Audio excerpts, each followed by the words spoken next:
사이토 씨, 켄타 도대체 어디 있습니까? 모르겠어요. 뒷산 신사에 갔을 수도. 뭐라고요? 지금 그곳엔 곰이 있습니다. 일본 나가노현 유노사토 마을 오후 4시 30분. 체중 150kg 반달곰이 7살 아이를 공격하는 순간이었습니다. 일본 국견 아키타는 용감히 맞섰지만 역부족이었죠. 모두가 최악을 예상했습니다. 바로 그때 하얀 그림자 하나가 번개처럼 나타났습니다. 한국에서 온 진돗개 무궁이었습니다. 더 놀라운 건 그 다음이었습니다. 평생 한국인을 배척했던 료칸 주인 사이토 히로시가 한국인 부부 앞에서 고개를 숙였거든요. 개에게는 국적이 없었습니다. 하지만 그 용기는 국경을 넘어 두 나라의 얼어붙은 마음을 녹였습니다. 일본 열도를 감동시킨 진돗개 무궁이의 실화 지금 시작합니다. 구독, 좋아요, 알림 설정까지 해주시면 더 열심히 영상 제작을 해보겠습니다. 이제 본격적인 이야기를 시작하겠습니다. 안녕하세요. 저는 사이토 히로시입니다. 올해 58이 됐고요. 일본 나가노현 유노사토라는 작은 온천 마을에서 3대째 료칸을 운영하고 있습니다. 제 할아버지가 처음 이 료칸을 열었고 아버지가 그 뒤를 이었으며 이제는 제가 이 전통을 지키고 있죠. 저희 료칸 이름은 츠루노유, 하계 온천이라는 뜻입니다. 유노사토는 정말 아름다운 곳입니다. 사방이 산으로 둘러싸여 있고 중앙에 천년된 신사가 자리 잡고 있어요. 마을 주민은 150명 정도 되는데 대부분 저처럼 대대로 이곳에서 살아온 사람들이죠. 사계절 내내 찾아오는 손님들이 있을 정도로 경치가 빼어납니다. 저에게는 특별한 동반자가 한 마리 있습니다. 바로 아키타견 하치로입니다. 하치로는 올해 5살이 됐는데 새하얀 털에 근육질 몸매를 가진 멋진 녀석이에요. 아키타견은 일본의 천연기념물이자 세계적으로 유명한 견종이죠. 충성심이 강하고 용감하며 무엇보다 품격이 있습니다. 매일 아침 6시면 저는 하치로와 함께 마을을 산책합니다. 하치로가 앞장서서 걷고 저는 뒤따라가는데요. 마을 사람들이 하치로를 보면 다들 반갑게 인사를 해요. 하치로는 마을의 수호견이나 마찬가지입니다. 밤에 이상한 소리가 나면 제일 먼저 짖어서 알려주고 마을 축제 때는 앞장서서 행렬을 이끌죠. 저희 료칸은 이제 좀 나이가 들었지만 손님들이 꾸준히 찾아주십니다. 목조 건물의 따뜻한 느낌과 정갈한 일본식 정원, 그리고 무엇보다 천연 온천수가 자랑거리예요. 저는 아내 유키코와 함께 이 일을 30년 넘게 해오고 있습니다. 손자 켄타는 올해 7살입니다. 도쿄에 사는 딸이 방학 때마다 켄타를 맡기는데 저는 그 시간이 제일 행복해요. 켄타는 하치로를 무척 좋아합니다. 학교 끝나면 제일 먼저 하치로를 찾아 안기죠. 하치로도 켄타를 특별히 아낍니다. 저는 이 마을에서 나고 자라면서 일본 전통의 아름다움을 배웠습니다. 예절을 지키고 조상을 공경하며 공동체를 소중히 여기는 것. 그리고 무엇보다 자신이 속한 곳에 자부심을 갖는 것이요. 저는 일본인으로 태어난 것이 자랑스럽습니다. 우리의 역사와 문화, 그리고 정신이 세계 어디에 내놓아도 훌륭하다고 믿어요. 그런데 한 달 전 마을에 변화가 생겼습니다. 마을 입구 오래된 카페가 문을 닫았는데 외국인이 그곳을 인수했다는 소식이 들려왔어요. 저는 처음엔 별로 신경 쓰지 않았습니다. 가끔 외국인 관광객이 오기도 하니까요. 하지만 며칠 후 그들이 이사 오는 모습을 보고 깜짝 놀랐습니다. 한국인이었거든요. 트럭 한 대가 카페 앞에 멈춰 섰습니다. 젊은 부부가 내렸는데 30대 중반쯤 돼 보였어요. 남자는 키가 크고 안경을 썼고 여자는 단발머리에 밝은 미소를 지었습니다. 그런데 제 시선을 사로잡은 건 그들이 아니었어요. 트럭 뒷좌석에서 개 한 마리가 뛰어내렸거든요. 하얀 털에 곱게 선 귀, 말려 올라간 꼬리를 가진 중형견이었습니다. 하치로보다 조금 작았지만 뭔가 범상치 않은 기운이 느껴졌어요. 걸음걸이가 당당했고 주변을 경계하는 눈빛이 날카로웠죠. 저는 멀리서 그 모습을 지켜보다가 마을 이장님께 전화를 걸었습니다. 이장님 말로는 김민준, 이소영 부부라고 했어요. 서울에서 왔고 카페를 운영할 계획이라더군요. 걔 이름은 무궁이라고 했습니다. 저는 전화를 끊고 나서 씁쓸한 기분이 들었어요. 하필이면 한국인이라니. 제가 한국이나 한국 사람을 싫어하는 건 아닙니다. 하지만 불편한 건 사실이에요. 어렸을 때부터 뉴스에서 한국이 일본에게 사과하라고 요구하는 모습을 봤거든요. 위안부 문제, 강제징용 문제, 역사 교과서 문제. 끝이 없었습니다. 저희 할아버지 세대가 한 일을 왜 저희까지 계속 사과해야 하는지 이해할 수 없었어요. 물론 과거에 안 좋은 일이 있었던 건 압니다. 하지만 저는 그 시대를 살지 않았고 그 일과 아무 관련이 없어요. 그런데도 한국 사람들은 일본인을 보면 여전히 그 시선으로 바라보는 것 같았습니다. 적어도 제가 느끼기엔 그랬어요. 다음 날 아침 산책을 나갔다가 그 부부와 마주쳤습니다. 김민준 씨가 먼저 인사했어요. 어눌한 일본어로 안녕하세요. 잘 부탁드립니다 하고 고개를 숙이더군요. 저도 예의상 가볍게 인사를 받았지만 길게 대화하고 싶진 않았습니다. 그때 무궁이가 하치로에게 다가왔어요. 하치로는 낯선개를 경계하며 자세를 낮췄습니다. 무궁이도 멈춰 섰지만 공격적이진 않았어요. 그저 하치로를 조용히 바라볼 뿐이었죠.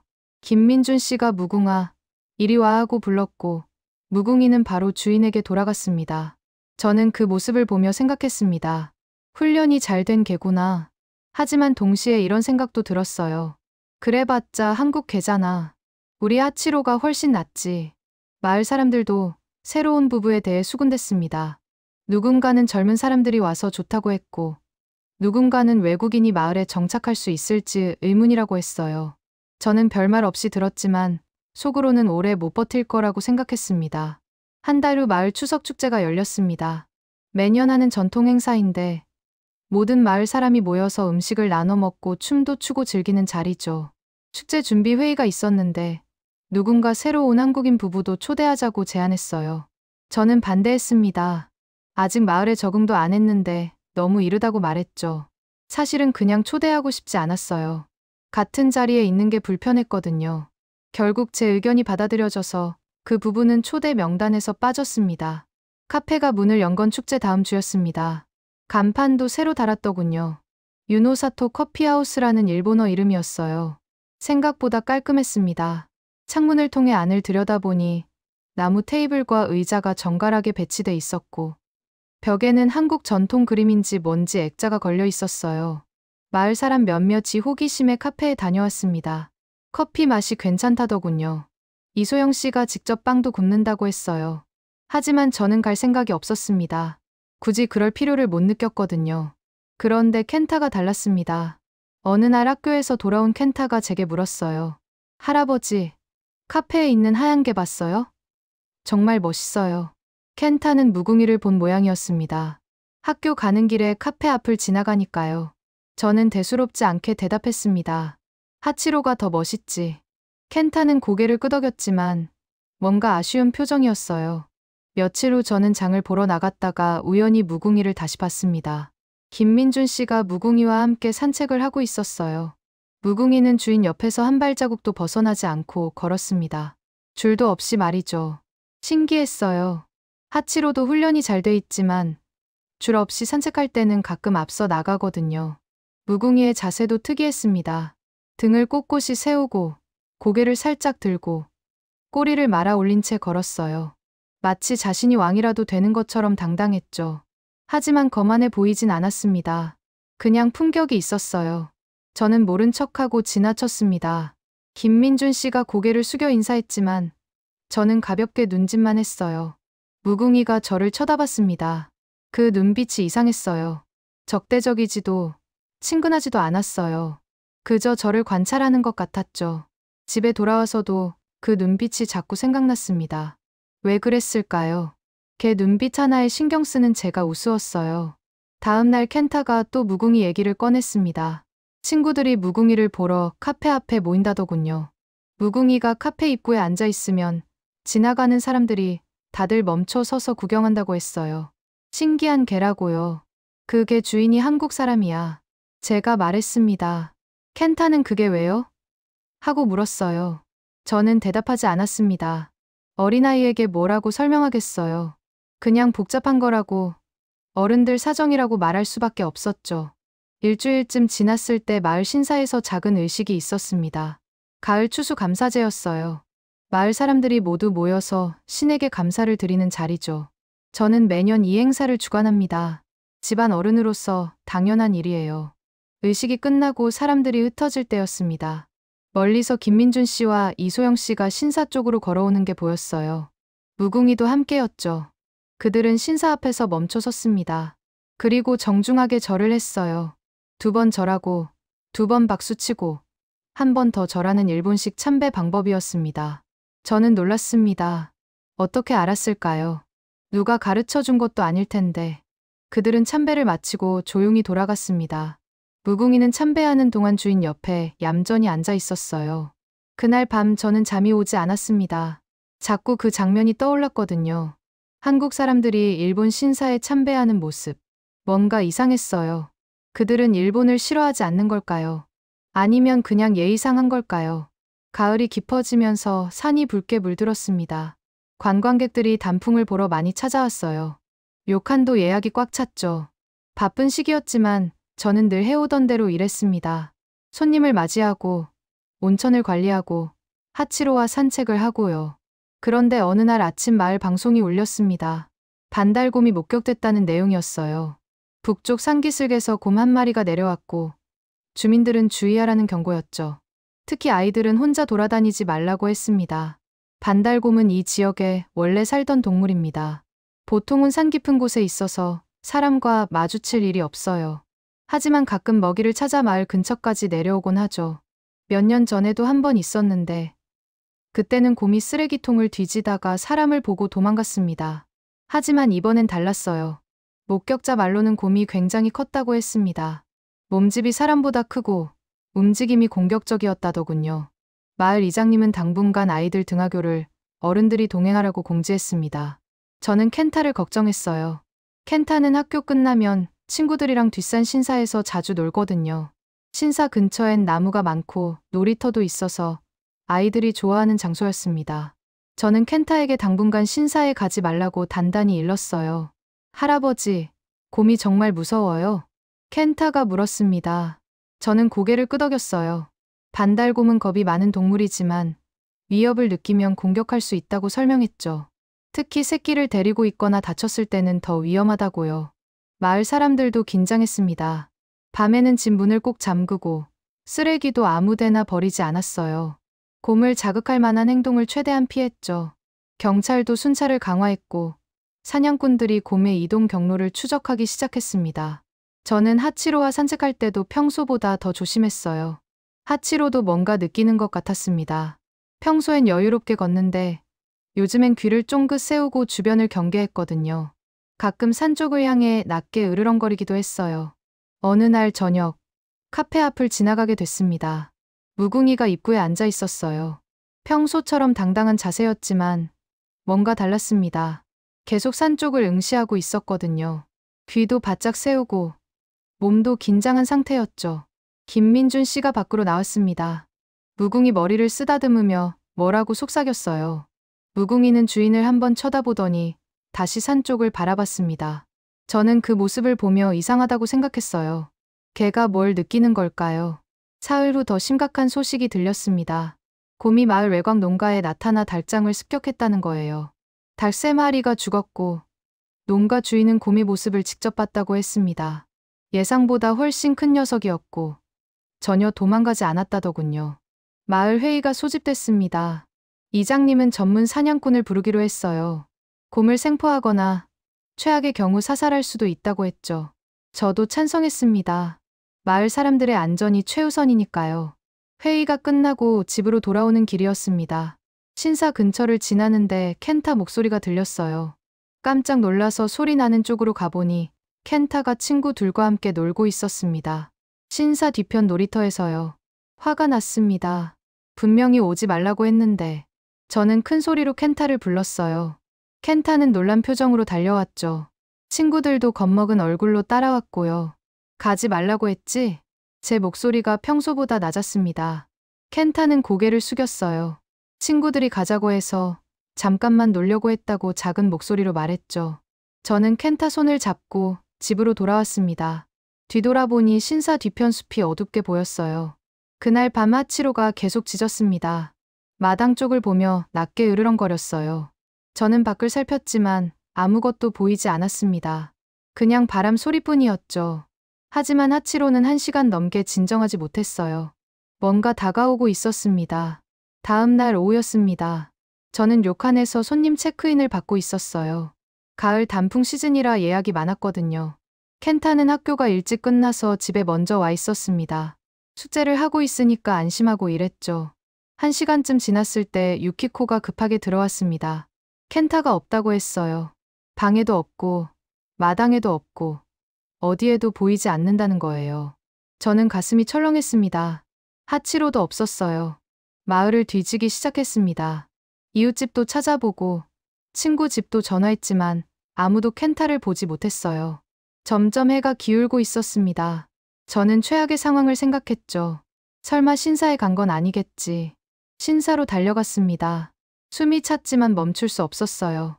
신사 입구에 도착했을 때 켄타의 가방이 보였습니다. 놀이터 벤치에 놓여 있었어요. 저는 켄타 이름을 크게 불렀습니다. 대답이 없었어요. 신사 뒤편으로 갔습니다.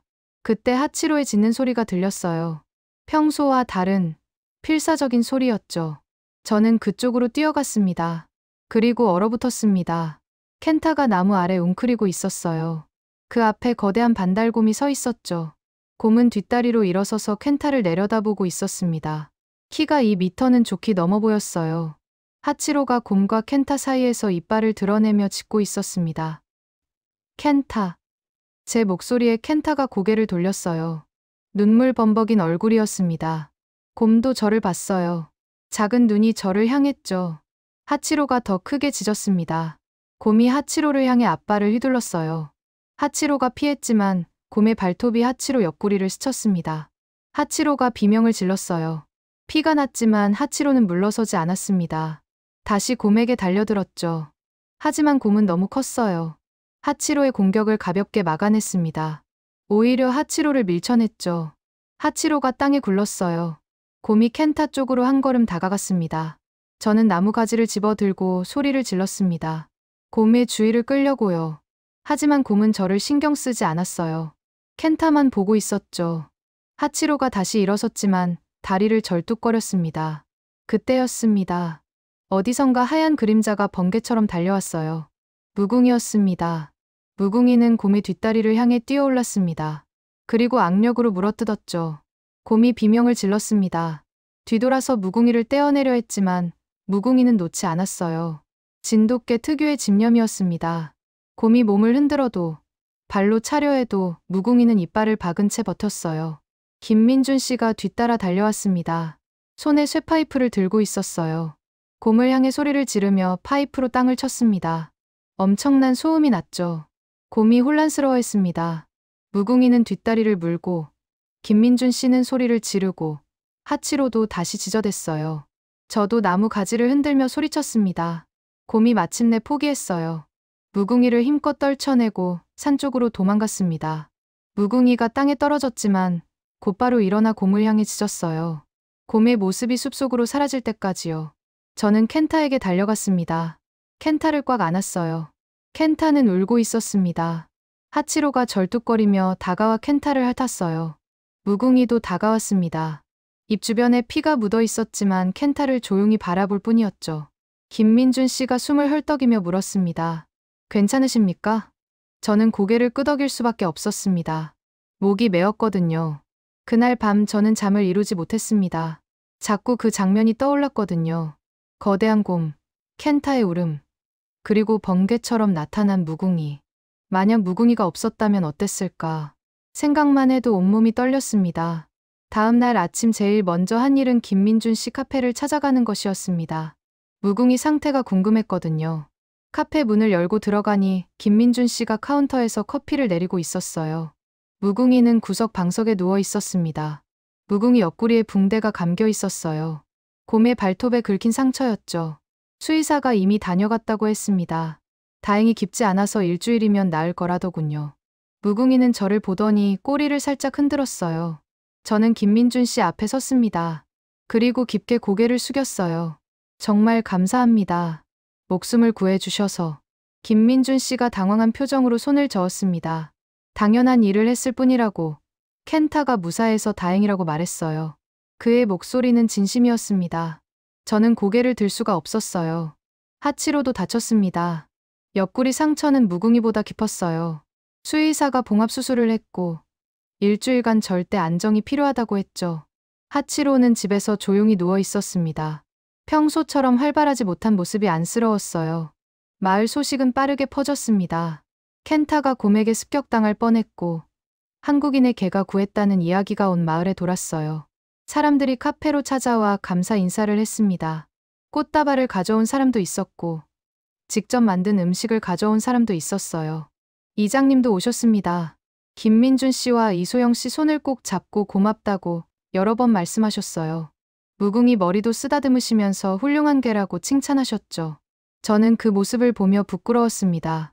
켄타는 충격에서 회복 중이었습니다. 처음 이틀은 악몽을 꿨어요. 곰이 쫓아오는 꿈이었죠. 깨어나서 울곤 했습니다. 저는 켄타를 안아주며 괜찮다고, 이제 안전하다고 말했어요. 사흘째 되던 날 켄타가 물었습니다. 할아버지, 무궁이 보러 가도 돼요? 저는 잠시 망설였습니다. 그리고 고개를 끄덕였어요. 같이 가자고 했죠. 켄타는 환하게 웃었습니다. 카페에 도착했을 때 무궁이는 여전히 방석에 누워 있었습니다. 하지만 상태가 많이 좋아 보였어요. 켄타가 다가가자 무궁이가 꼬리를 흔들었습니다. 켄타는 조심스럽게 무궁이를 쓰다듬었어요. 고마워, 무궁아. 켄타의 작은 목소리였습니다. 무궁이는 켄타 손을 살짝 핥았어요. 저는 그 장면을 보며 눈시울이 뜨거워졌습니다. 일주일이 지났습니다. 곰은 다시 나타나지 않았어요. 사냥꾼들이 곰의 흔적을 따라갔지만 이미 산 깊숙이 들어간 뒤였습니다.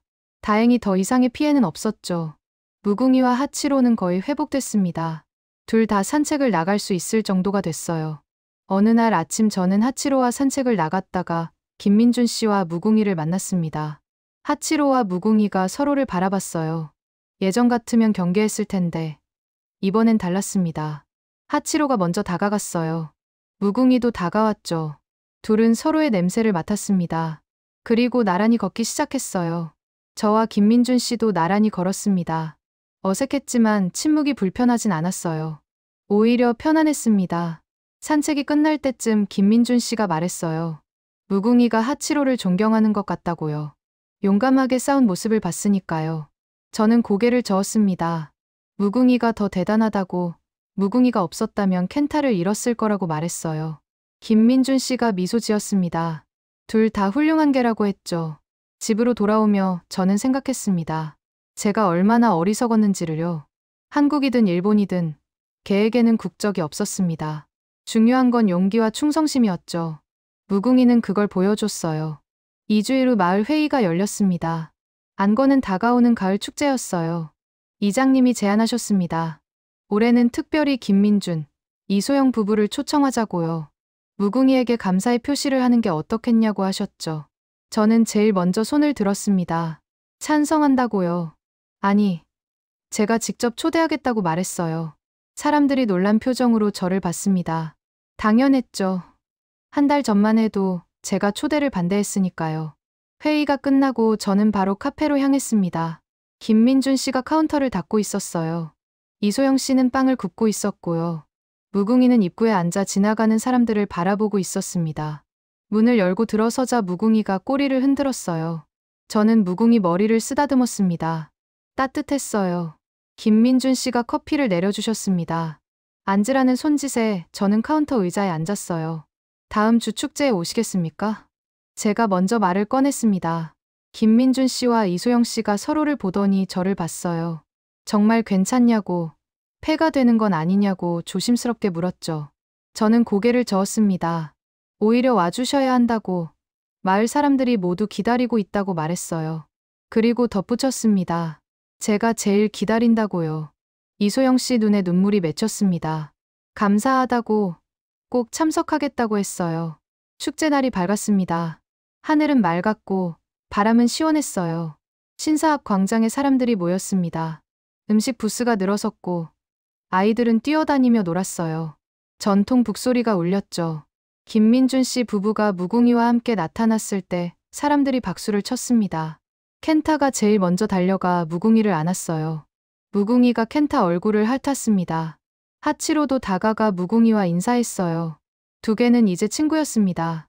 이장님이 마이크를 잡으셨습니다. 올해는 특별한 손님이 있다고, 우리 마을의 용기를 보여준 무궁이와 그 가족을 환영한다고 말씀하셨어요. 사람들이 다시 박수를 쳤습니다. 저도 마이크를 잡았습니다. 손이 떨렸어요. 하지만 해야 할 말이 있었습니다. 저는 김 씨 부부에게 사과하고 싶습니다. 처음 오셨을 때 환영하지 못했습니다. 편견 때문이었습니다. 광장이 조용해졌습니다. 제 목소리만 울렸어요. 저는 한국과 일본 사이의 과거 때문에 마음을 닫았습니다. 하지만 무궁이가 켄타를 구했을 때 깨달았습니다. 중요한 건 과거가 아니라 지금이라는 것을요. 김 씨 부부는 훌륭한 이웃입니다. 무궁이는 영웅입니다. 앞으로 잘 부탁드립니다. 저는 김민준 씨를 향해 깊게 고개를 숙였습니다. 김민준 씨가 다가와 제 손을 잡았어요. 괜찮다고, 이해한다고 말했습니다. 저는 눈물이 났지만 참았어요. 축제는 밤까지 이어졌습니다. 사람들이 김민준 씨 부부와 이야기를 나눴어요. 한국 음식 레시피를 물어보는 사람도 있었고, 서울 이야기를 듣고 싶어 하는 사람도 있었죠. 무궁이는 아이들에게 둘러싸여 쓰다듬을 받았습니다. 켄타가 친구들에게 자랑했어요. 무궁이가 자기를 구했다고, 세상에서 제일 용감한 개라고요. 아이들이 신기한 듯 무궁이를 바라봤습니다. 무궁이는 침착하게 앉아 있었어요. 하치로도 옆에 나란히 앉았죠. 밤이 깊어갈 무렵 저는 김민준 씨와 단둘이 앉았습니다. 막걸리를 나눠 마셨어요. 김민준 씨가 말했습니다. 일본에 오길 잘했다고, 유노사토가 좋다고요. 사람들이 따뜻하다고 했죠. 저는 고개를 끄덕였습니다. 그리고 물었어요. 과거 일에 대해 어떻게 생각하냐고요. 김민준 씨가 잠시 생각하더니 말했습니다. 잊을 순 없습니다. 하지만 미래는 만들어갈 수 있죠. 그 말이 마음에 와닿았습니다. 맞아요. 과거는 바꿀 수 없지만 미래는 우리가 만드는 거죠. 무궁이와 하치로처럼 서로 존중하며 함께 걸을 수 있는 거예요. 그로부터 6개월이 흘렀습니다. 겨울이 지나고 봄이 왔어요. 신사 주변에 벚꽃이 만개했습니다. 관광객들이 다시 찾아오기 시작했고 마을은 활기를 되찾았죠. 유노사토 커피하우스는 이제 마을의 명소가 됐습니다. 료칸 손님들에게도 꼭 가봐야 할 곳으로 추천하고 있어요. 저는 매일 아침 하치로와 산책을 나갑니다. 그리고 카페 앞에서 김민준 씨와 무궁이를 만나죠. 이제는 자연스러운 일상이 됐어요. 네 명이 함께 마을을 한 바퀴 돕니다. 하치로와 무궁이는 나란히 걸어요. 때로는 앞서거니 뒤서거니 하며 장난치기도 하죠. 켄타는 무궁이를 자기 가족처럼 여깁니다. 학교 숙제로 쓴 장문 제목이 나를 구한 영웅이었어요. 무궁이에 대한 이야기였죠. 선생님이 학교 게시판에 붙여줬다고 켄타가 자랑스럽게 말했습니다. 김민준 씨는 카페에 한국 요리 수업도 시작했어요. 일주일에 한 번 마을 사람들을 초대해서 김치와 불고기 만드는 법을 가르쳐요. 처음엔 서너 명 오더니 지금은 10명 넘게 신청합니다. 유키코도 매주 참석해요. 이소영 씨는 마을 여성회에 들어갔습니다. 축제 준비도 함께하고 자선 바자회도 돕고 있어요. 한국 전통 매듭을 가르쳐주기도 했죠. 마을 할머니들이 무척 좋아하셨습니다. 어느 날 저녁 김민준 씨가 료칸을 찾아왔습니다. 손에 작은 상자를 들고 있었어요. 무궁이도 함께였죠. 저는 둘을 맞아들였습니다. 이건 감사의 표시입니다. 김민준 씨가 상자를 건넸습니다. 열어보니 한국 전통 찻잔 세트였어요. 청자색의 아름다운 잔이었죠. 고려 청자라고 설명해줬습니다. 너무 귀한 거라 받을 수 없다고 했지만 김민준 씨가 꼭 받아달라고 했어요. 저도 준비한 게 있었습니다. 할아버지가 물려주신 오래된 족자였어요. 학이 그려진 그림이었죠. 료칸 이름과도 관련 있고 저희 집안의 소중한 물건이었습니다. 김민준 씨가 놀라며 받을 수 없다고 했어요. 가족에게 주는 겁니다. 제가 말했습니다. 김민준 씨가 저를 보더니 천천히 고개를 숙였어요. 감사하다고, 소중히 하겠다고 했습니다. 우리는 함께 차를 마셨어요. 마당에서는 하치로와 무궁이가 나란히 누워 쉬고 있었습니다. 지난 시간을 돌아봅니다. 저는 편견에 사로잡혀 있었어요. 한국이라는 이름만으로 마음의 벽을 쌓았죠. 하지만 무궁이가 그 벽을 무너뜨렸습니다. 용기와 헌신으로요. 개에게는 국적이 없습니다. 증오도 없죠.